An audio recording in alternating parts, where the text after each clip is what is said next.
묵상의 삶으로 입술의 정결을 이루자 27번째 시간입니다.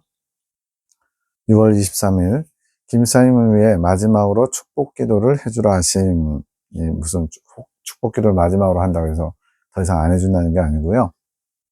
2차적 사명, 즉 하늘군대의 길잡이로서 대기업을 세우는, 그러니까 그분들에게 도와줄 수 있는 축복의 그런 기도, 또 통로로서의 사명을 여기까지 다 한 거라는 거죠. 물론 그 이후로도 계속 메시지를 주고 통로로서 일하지만 어떤 축복의 기도, 그걸 주는 걸로는 여기가 마지막이라는 거죠. 그 이후로도 뭐 축복 기도 안 했겠어요? 어떤 하나님 기준의 어떤 관점이 있는 거겠죠. 김 집사님이 마지막 힘을 낼 수 있게 축복 기도 해주라 하신 거, 남동생 영진 집사님은 축복 기도 안 하게 하시나 생각하니까 이미 올려드린 축복 기도로 이미 그 동생 송영진 집사님을 해준 것으로 길을 다 열어놓으심. 그래서 여기는 축복의 통로를 통해서 열어놓는다는 개념이 좀 많이 중요한 것 같아요. 그러니까 그냥 뭐 주님께 구하면 다 주지, 우리는 대충 막 그렇게 생각하잖아요. 근데 하나님께서 어떤 원칙이 있어요. 질서가 있어요. 그래서 축복의 통로를 통해서 열어놓으심. 그 얘기는 주님이 열어주지 않으면 우리가 아무리 원해도 못 들어갈 수 있다는 거죠. 그래서 우리가 이런 주님의 어떤 질서, 또 하시는 방법, 이걸 잘 알아야 돼요. 축복 기도로 주님의 허락을 다 얻어놓은 거. 그러니까 아직 취하지 못했지만 길이 열려있기 때문에 본인이 그것을 취해가면 되는 거예요. 아예 열려있지 않기 때문에 얻고 싶어도 얻지 못하는 사람도 있을 수 있다는 거죠. 이런 걸 이해해야만 영의 원리를 잘 알 수 있습니다. 막힘없이 갈 수 있는 길이 열려있는 거 주님께서 열어놔 주신 거예요. 그래서 열면 닫을 자가 없고 닫으면 열 자가 없는 예수님이잖아요. 그런 게 이런 거와 연결되는 것 같아요. 이제는 본인의 침노로 가면 되는 거. 그러나 주님이 해주실 부분, 또 중재자가 해줄 부분을 했지만 본인이 침노하는 게 이제 가장 중요하죠. 그러지 않으면 그냥 꽝이다. 길잡이가 한 것은 길을 허락하시는 은총을 얻어온 거. 길잡이가 떠먹여줄 수는 없어요. 물가까지 안내하는 건 할 수 있어도 떠먹는 거, 물을 먹는 거는 본인이 해야죠. 하늘군대 길잡이에서 대기업을 세우는 것을 부여하시면서 하늘군대 영적 성장을 관리하게 하신 거, 주신 사명을 잘 감당하면서 오면 주님 권한으로 사명을 더 부여해 주시는 거, 받은 자에게 더 줄 수 있는 거죠. 그러니까 주님이 내가 너한테는 한 5가지 정도 사명을 줄 거야 했는데 열심히 충성해가지고 시간 내에 더 많이 했어요. 그럼 어떻게 되겠어요? 더 주마, 이렇게 되겠죠.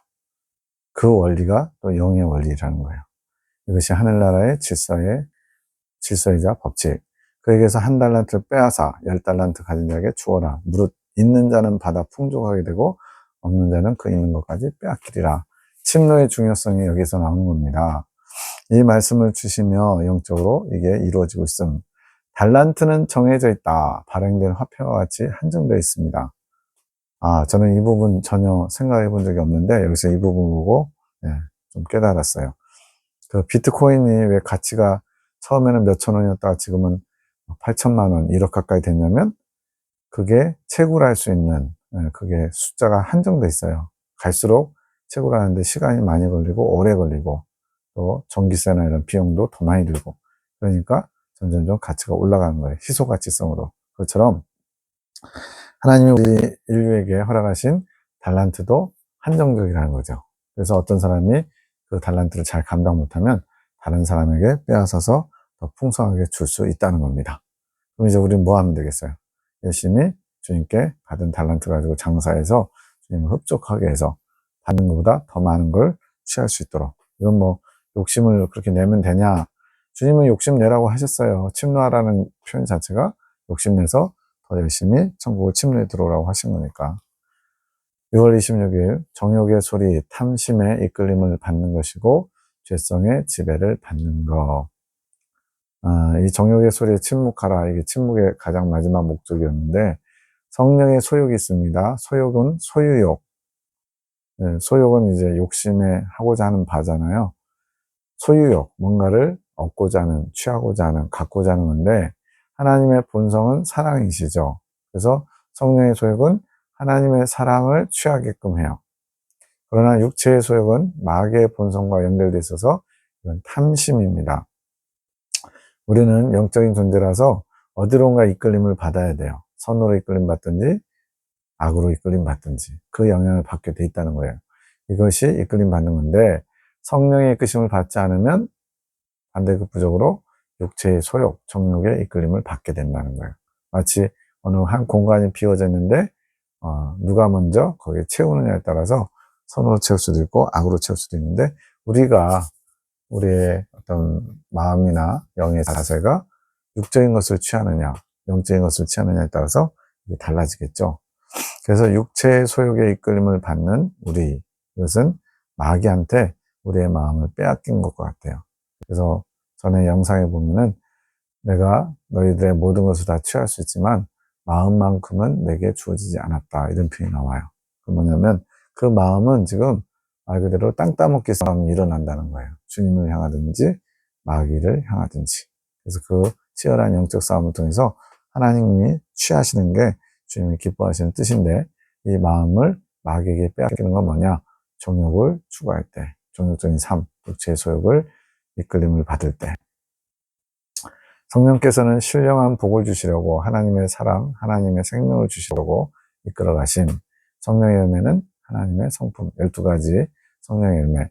갈라디아서 5장 22절, 23절에 나오는 9가지 열매다. 예수님의 성품에서 빠지면 안 되는 정직, 용기, 겸손 이 3가지 포함해서 12가지의 성품이고 천국이 12지파로 되어 있습니다. 그래서 계시록에 가면 12가지 시루가를 맺는다 이렇게 표현하죠. 12기초석이 있고 12진주문이 있고 그렇습니다. 주님의 생명의 합의를 이루어야 되는데 이것이 생명의 법칙. 죄성은 마귀의 성질로서 죄의 법칙이 나타납니다. 어떤 경우에 그럴까요? 기회가 주어지면. 평상시에는 생명의 법칙도 죄의 법칙도 안 나타나요.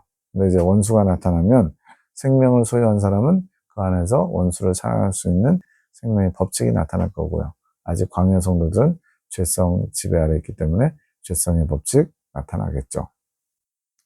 우리가 다른 사람을 놓고 말할 때 마음이 좋은 분한테는 참 성품이 좋으셔 이렇게 표현하고 안 좋은 사람에게는 성질머리 나쁘다 약간 좀 과격하죠. 이 성질이 뭐냐? 바로 우리 안에 있는 더러운 것들 그런 것들이 성질로 표현되기 때문에 성질머리 나쁘다 성품이 좋다 이렇게 한다는 거예요. 22년 7월 5일 나눔 시간 주님의 의지와 하나가 되고 나면 나만 주님을 의지하는 게 아니라 앞에 있는 의지는 어떤 하고자 하는 욕구고 뒤에 있는 의지는 뭔가 이렇게 의존한다는 거예요. 주님도 나를 의지하신다는 것을 깨닫게 하신. 우리는 너무 주님을 초월자 하나님, 능력의 하나님 이쪽으로만 많이 생각하다 보니까 주님이 슬퍼하신다, 주님도 아파하신다, 주님이 외로워하신다, 이처럼 주님도 나를 의지하신다 이런 것들이 좀 익숙하지 않거나 좀 이상할 수 있어요. 근데 주님이 우리와 하나 되고자 하시는 것 자체가 스스로 혼자서 완벽하지 않다는 의미이기도 합니다. 이거는 이제 좀 신학적인 어떤 그게 들어가야 되는데 어쨌든 주님은 우리와의 관계를 통해서 온전해지시는 구주예요. 그래서 하나됨을 원하시는 거거든요. 나만 주님을 의지하는 게 아니라 주님도 나를 의지하신다. 이건 뭐예요? 나 없이는 주님이 만족을 이룰 수 없다는 거예요. 내가 나와 온전히 하나 되시면. 그게 신랑과 신부, 부부관계겠죠. 22년 7월 9일 기업을 유업으로 받음. 하나님의 큰 아들로 기업을 유산으로 받아 경영해야 됨. 성경에는 이제 생명의 유업을 잇는다 이런 표현 나오죠. 그동안은 종으로서 주님이 하시는 일을 돕는 입장이었다면 종은 유업을 받을 수 없죠. 아들이 돼야 유업을 받습니다. 그래서 신분산승이 일어나야 돼요. 겸손은 사명을 이루는 순종하는 거. 그렇지만 아들이 되든 뭐 신부가 되든 상관없이 가장 기본 베이스는 종의 자세예요. 겸손한 자세, 순종하는 자세, 스탠바이, 주님의 뜻을 기다리는 자세. 나는 기도의 용사. 이거는 내가 자랑하는 게 아니라 주님께서 너는 기도의 용사다 말씀하신 거예요. 나의 겸손, 주님을 원하는 자세, 주님께서 원하시는 자세. 그것은 겸손인데 그 겸손 가운데 강하고 담대해야 된대요. 아니 겸손과 담대함이 어떻게 일치를 이루냐? 네, 이룰 수 있습니다. 겸손한 자세는 주님 주님 뜻에 순종하려는 종의 자세고요. 종의 자세지만 강하고 담대해야 되는 건 뭐겠어요? 어떤 외부의 어떤 적이 쳐들어온다. 그럼 종들은 어떻게 해요? 주인에게는 겸손한 자세여야 되고요. 그럼 외적에 대해서는 담대히 싸워 이겨야 되죠. 그런 것처럼 겸손과 담대함이 충돌할 것 같지만, 그럼 겸손한 자는 다 막 담대하지 못하고 소심해야 되나요? 그건 아니잖아요. 네. 그처럼 여기서 왜 주님이 담대함을 얘기하냐면, 이제 의지의 하나를 이루어가는 과정에서 필요한 자세가 있는데, 주체라는 뭐예요? 어떤 주도적인 거. 주님에서 내가 되어야 된다. 그럼 이제 머리에 충돌이 일어나야죠. 왜? 그전에는 항상 주님이 주어야 됐거든요. 주님이 주체가 되셔 주님께서 나를 이끌어 가셔야 됐거든요. 근데 이제 의지의 하나 되는 데에서는 조금 뭐가 바뀌어야 돼요. 바로 주님에서 나로 주체가 바뀌어야 된대요. 그래서 이제 생각한 게, 주체가 내가 되는 게 위험한 거 아닌가라고 했더니 위험하지 않다 하신. 왜냐하면 광야에서 위험한 과정은 다 지나왔거든요. 교만에 빠지고 허례와 위선에 빠지고 내가 대접받고 존중받고 사는 것밖에 원하는 그런 교만한 자세가 광야에서 이미 충분히 훈련받아서 여기까지 왔기 때문에 위험하지 않다고 하는 거예요. 이제 그 아는 분, 비전교회 뭐 아주 여장부 같은 사모님이 있나 봐요. 강하고 담대하게 주님의 사역을 감당하는 자세를 생각하게 하심. 네, 그런 자세를 가지라는 거예요. 내가 무척 사랑하는 자다. 그 사모님은 강하고 담대하다. 그는 정결하지는 않지만, 즉 이긴 자 뭐 이런 것도 모르고 광야 성도이지만 내가 그를 즐겨 사용하며 크게 사용하고 있다. 그분이 가지고 있는 어떤 영적 뚝심, 예. 높이 성장한 사람은 아니지만 그러나 주님을 향한 열심 가지고 담대하게 선포하고, 그런 사람들이 실수도 하겠죠. 넘어짐도 있겠죠. 그러나 그런 자세들을 좀 기뻐하신대요. 네가 그런 강하고 담대함을 취하기 원한다. 너는 너무 소심해. 성향 자체가 소심하고 내성적이거든요. 외로움을 많이 타고. 근데 이제는 주님의 일을 감당하기 위해서는 네가 강하고 담대해야 돼. 그래야 나의 더 큰 일들을 이룰 수 있어. 너의 소심함을 버려라. 그러니까 내가 버리고 싶다고 버린다기보다는 주님의 일을 이루기 위해서, 주님의 뜻을 이루기 위해서 소심함을 주님께 맡기는 거죠. 강하고 담대함도 주님이 채워주셔야 됩니다. 소심함은 나 주님을 기쁘게 할 수 없다. 소심함이 지금까지는 너를 보호해 왔지만 그동안 교만하지 않도록 보호해주는 수단이었다는 거예요. 그런데 이제는 너에게 걸림돌이 된다. 왜 그럴까요? 주님이 치고 나가라 명령했는데 소심해가지고 못 나가는 거예요.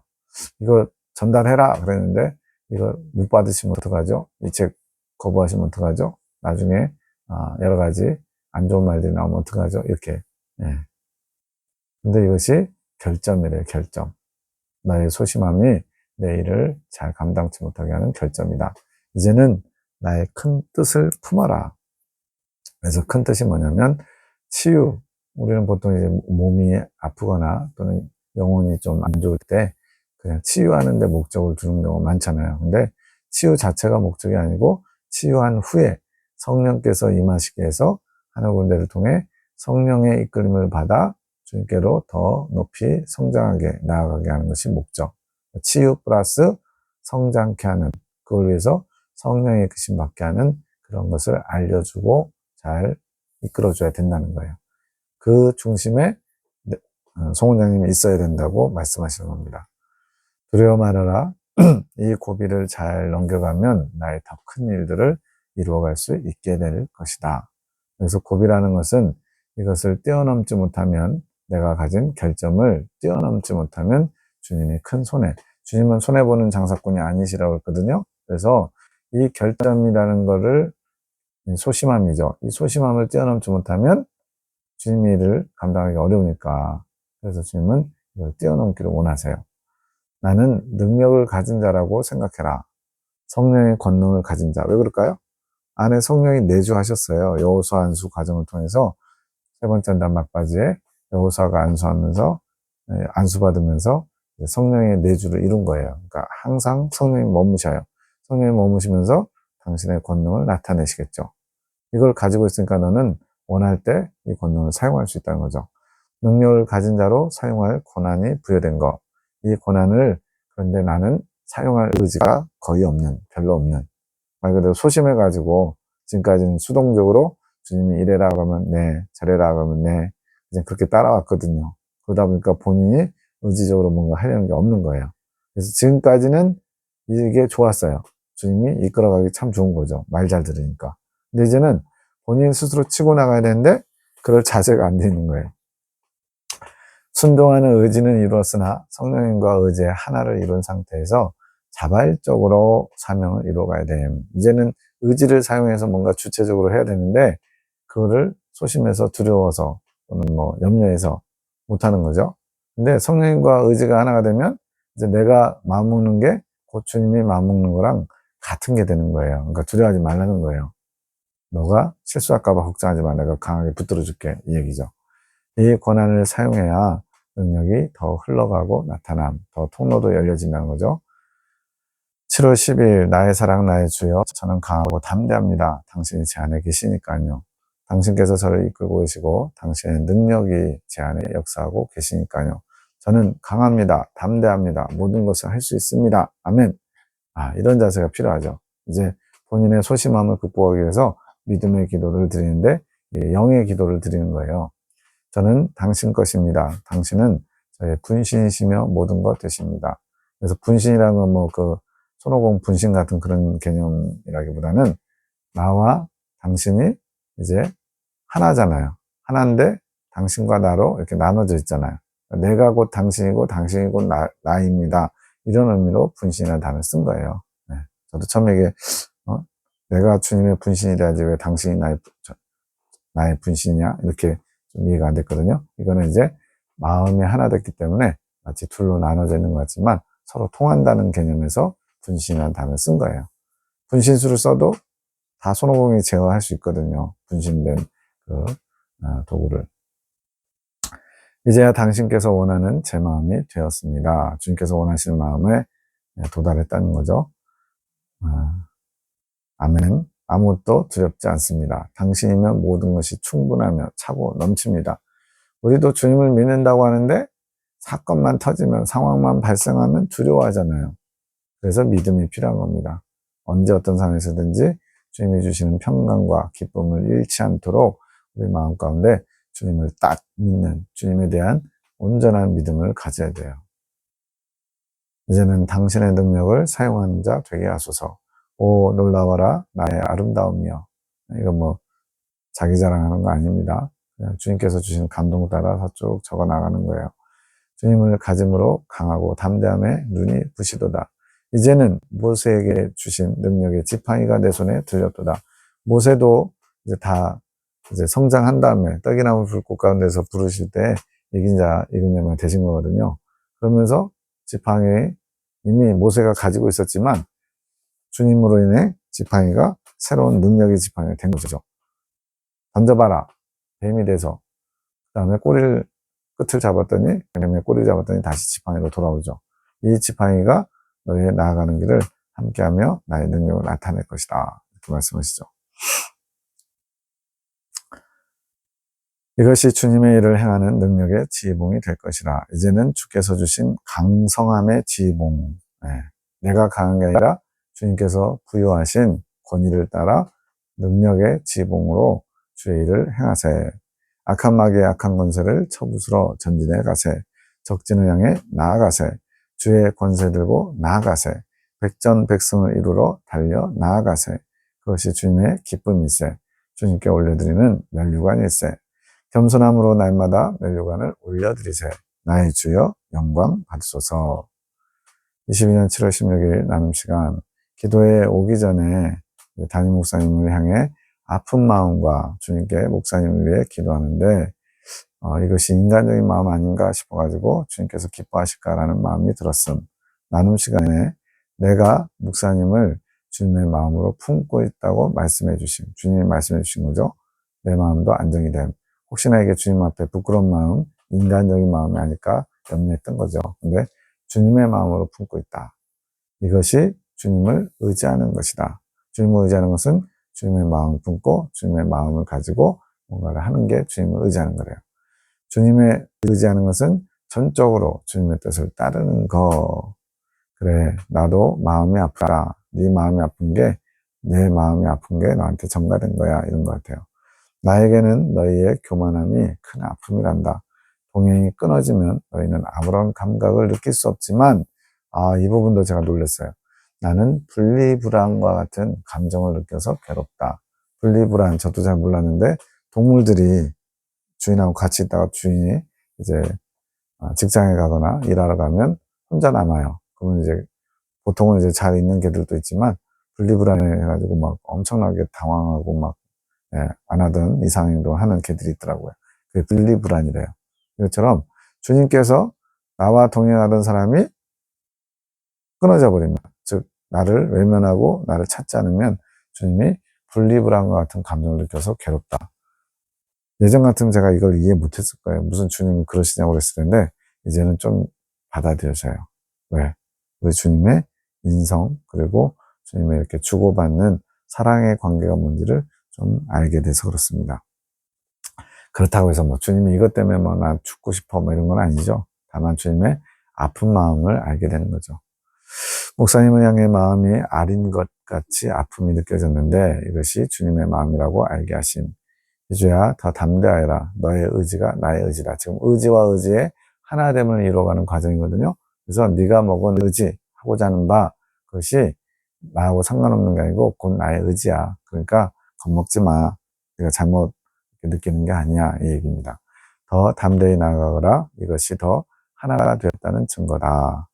예전에는 주님의 음성이나 영감이 구분되는 게 내 생각과는 매우 다르게 강하게 왔어요. 그러니까 충분히 이거 주님의 음성이구나, 이거 주님이 주신 영감이구나 이렇게 됐는데, 지금은 내 의지와 하나 되면서 이것이 내 생각이야, 주님의 생각이야, 내가 그냥 스스로 생각하는 거야, 영감이야, 이런 것들이 잘 구별이 안 간다는 거예요. 그래서 지금은 내 생각인 것처럼 와서 주님이 주신 게 맞나? 내가 그냥 떠올린 거 아닌가? 이런 식으로 고민이 많이 되는 거죠.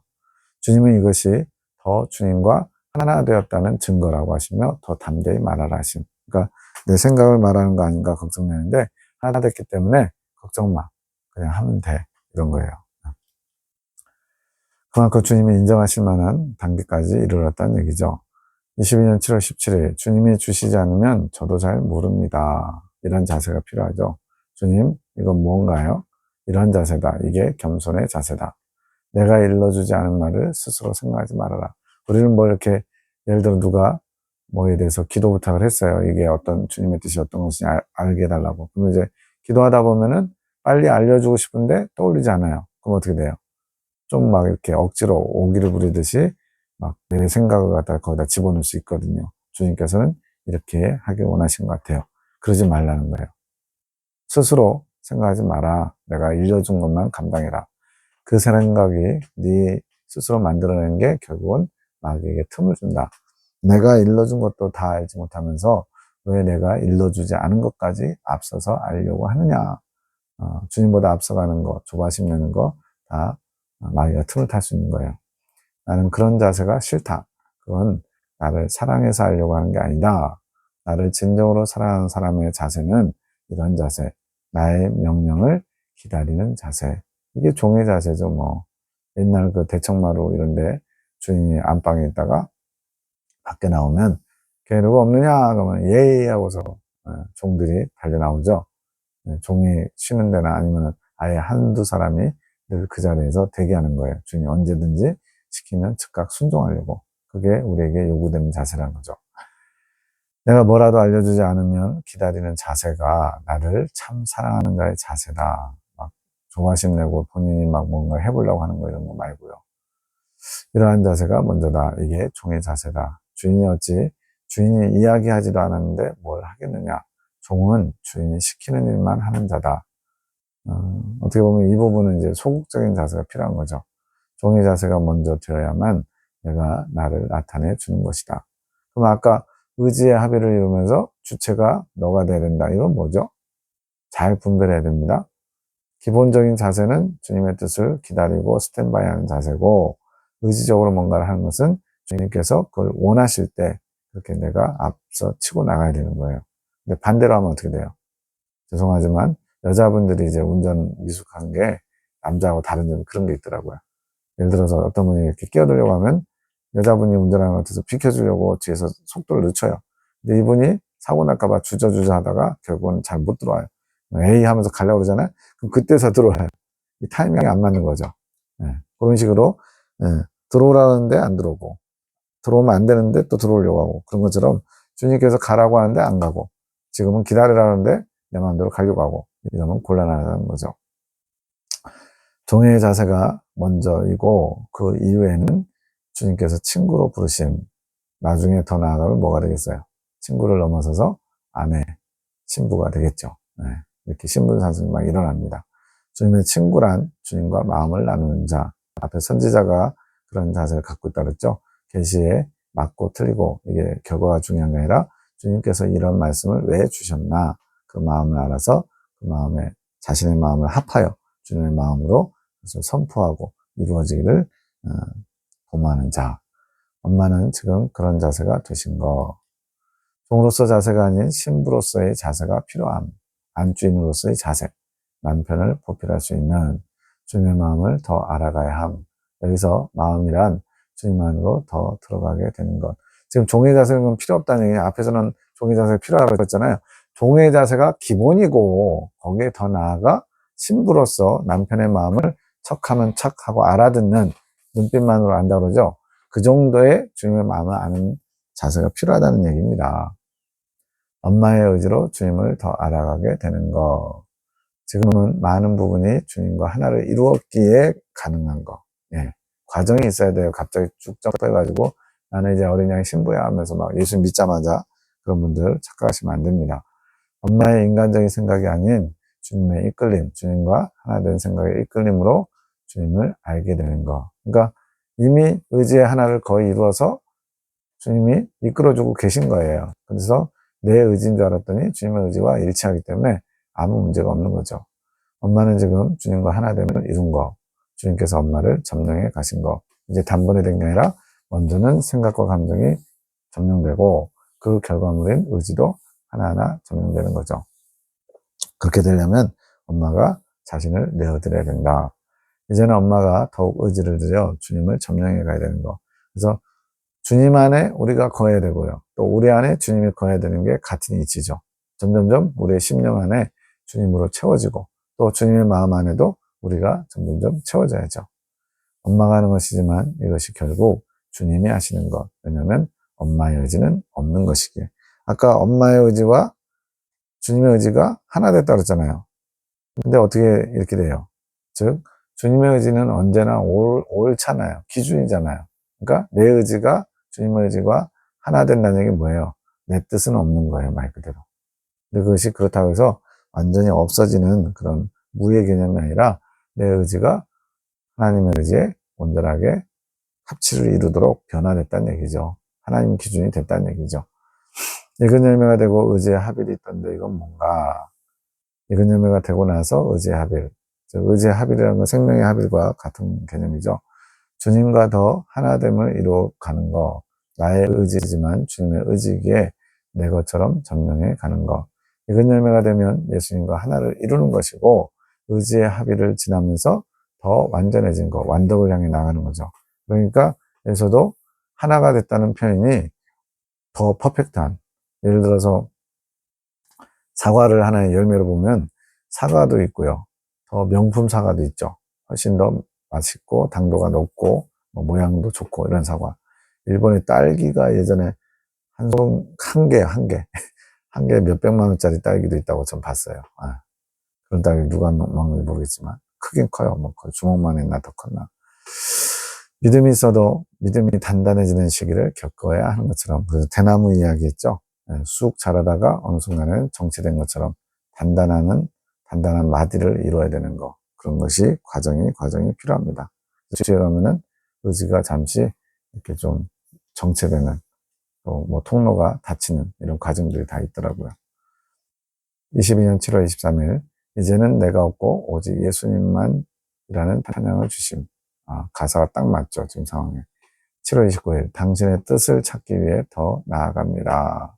영음을 듣습니다. 30일 엄청 컸네. 내 영음이 자신을 보면서 감탄하는 거. 에녹자매가 이건 뭔가요?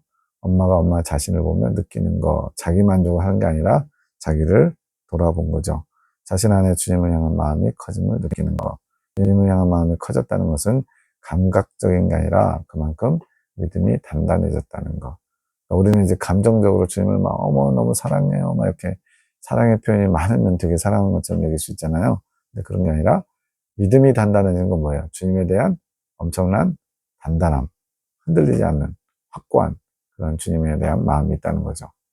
주님을 향한 마음, 주님을 믿고 신뢰하는 것이 엄마 안에 커지는 것을 엄마의 영이 느끼는 것. 이걸 왜 듣게 하셨나? 믿음을 흔들기 위한 환경은 계속될 것. 그러니까 이긴 자 되고 이근 열매 되면 광야 때보다는 훨씬 좀 뭐랄까요 안정적으로 갈 것 같거든요. 그런데 믿음도 커졌고 담대함도 생겼고 그러면은 더 성장시키려면 어떻게 해야 돼요? 그보다 더한 환경들이 계속 돼야 돼요. 네, 그런 이치가 있더라고요. 저도 이긴 자가 되면은 좀 숨을 돌리는 건 줄 알았거든요. 근데 오히려 이긴 자가 되면 그때부터가 이제 본격적인 영적 전쟁이 더 심해집니다. 마귀들이 가만 안 둬요. 더 그래요. 네. 그 속에서 믿음이 더욱 단단해질 수 있기에 믿음을 흔드는 것, 그 속에서 믿음이 더욱 단단해지며 주님으로 더 담대해지는 것, 지금처럼 환경이 올 때마다 믿음이 더욱 단단해지게 하려고 한 것임을 인지하면서 담대하게 원하심. 그러니까 환란이 오면 이것은 목적 있는 환란이라고 잊지 말라는 거예요. 이 환경을 통해서 주님께서 뭔가 이루시고 뜻이 있구나. 그러면 그것을 우리가 캐치하면 담대할 수 있겠죠. 왜? 주님의 뜻이 이루어질 거니까. 우리를 죽이고 망하게 지옥 보내려고 하나님이 일으키는 환경은 아닐 거 아니에요. 주님을 바라볼 때 주님께서 하나하나 증명하시며 한 걸음 한 걸음 주님 안으로 인도해 가실 것. 주님 안으로 들어갈 때 평안해질 수 있으며 주님으로 자유함을 점점 누리게 되는 것. 주님 안으로 깊숙이 들어갈수록 더 큰 평안, 더 큰 담대함, 더 큰 자유함 이런 것들이 커지는 거예요. 좋은 것들이. 주님의 사랑의 감옥 안으로 이제는 엄마의 의지로서 한 걸음 한 걸음 들어가는 것. 사랑의 감옥 어디서 나왔죠? 세 번째 단 초창기에 그 과정에서 40일간 참회, 그동안 나를 사랑하지 않은 것에 대한 참회의 시간이다. 그러면서 사랑의 감옥에 갇혀서 있기를 했죠. 그래서 침묵하라고 했죠. 벙어리, 장님, 귀머거리. 근데 그것이 오히려 주님께 사랑받는 기간이었다는 거예요. 이 사랑의 감옥이 결국은 주님의 감실안, 침실안이라는 표현이 맞겠죠. 말씀을 받는 자가 아닌 가진 자. 말씀을 받는 자는 뭐예요? 아직 말씀 내 것이 아니라서 주님이 내려주실 때마다 받는 자예요. 근데 이제는 가진 자네요. 가진 자. 항상 내 안에 말씀이 머무는 거죠. 이 말씀을 진리라고도 할 수 있고요. 또 성령님이라고 해도 괜찮아요. 성령님이 내주하고 계시니까. 그런데 주체는 내가 되어야 함. 예전에는 주체가 주님이셔서 주님이 주시면 받고 나눠주라면 나눠주고 이런 거 그냥 수동적으로 했다면 이제부터는 주체가 내가 돼서 필요할 때 내가 가지고 와야 됨. 마치 맡겨놓은 거 찾는 것처럼 이제는 나만의 고유한 예를 들어 도서관, 나만의 내가 마음대로 꺼내서 볼 수 있는 그런 책장 방이 생긴 거나 마찬가지죠. 그래서 말씀을 필요할 때마다 가져올 수 있는 것처럼 그전에는 열람실 가서 빌려왔어야 돼요. 주님의 열람실 가서 도서관 가서. 근데 이제는 꺼내오는 거 나의 지성에서 나의 지성은 하늘과 연결되었다. 이건 뭐 송원장님이 무슨 과대망상증 걸린 게 아니고요. 주님이 그냥 그렇게 가르쳐 주신 거예요. 여기서 지성이 하늘과 연결되면서 하늘의 지혜, 하늘의 보화를 꺼내올 수 있는, 가져올 수 있는 길이 열리는 거죠. 22년 8월 1일 나눔 시간, 메시지가 없은 지 3일째. 주님이 아무 말씀 안 하신다는 거예요. 그랬더니 마음이 불안하고 두려움이 옴. 저는 메시지가 3년째 없다가 어쩌다 한 번씩 있는 그런 사람인데 메시지가 계속 있다가 3일째 없으면 얼마나 불안하겠어요. 나눔하면서 마음을 이제 스스로 돌아봅니다. 믿음이 있는 자라고 하셨는데 무엇을 믿을까?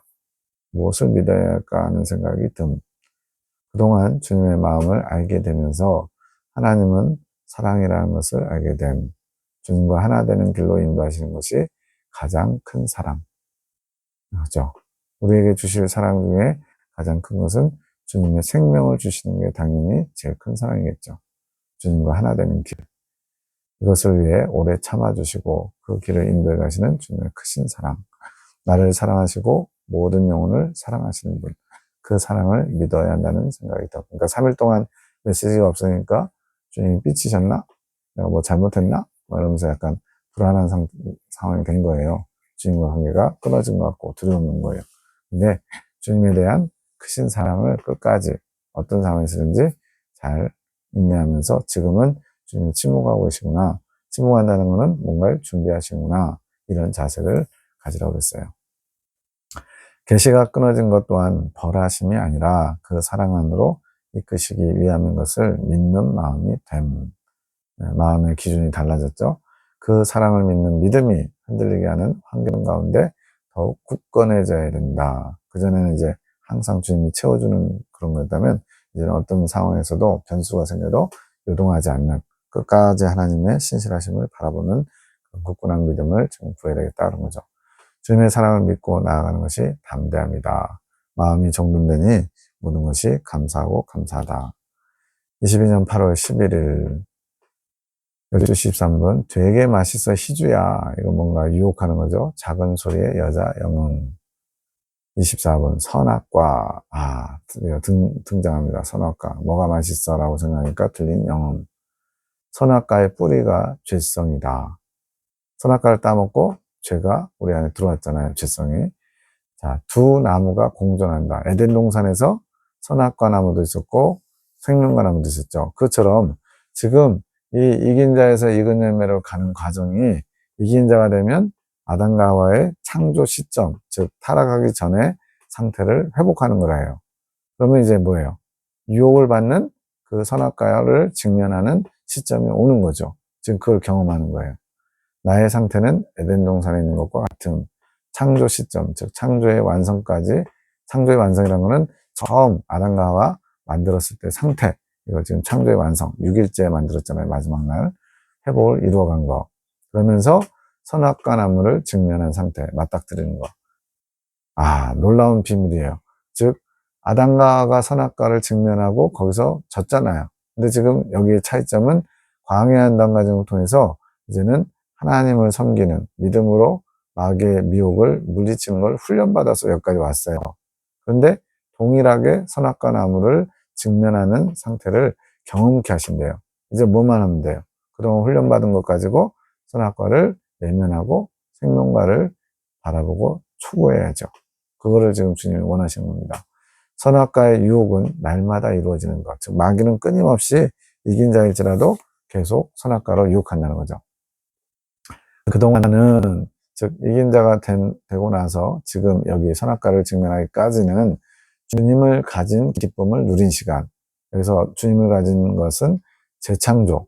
아담과 하와가 처음에 창조됐고 이제 타락으로 말미암아 주님과 관계가 끊어졌던 것이 재창조돼서 관계가 새로워졌죠.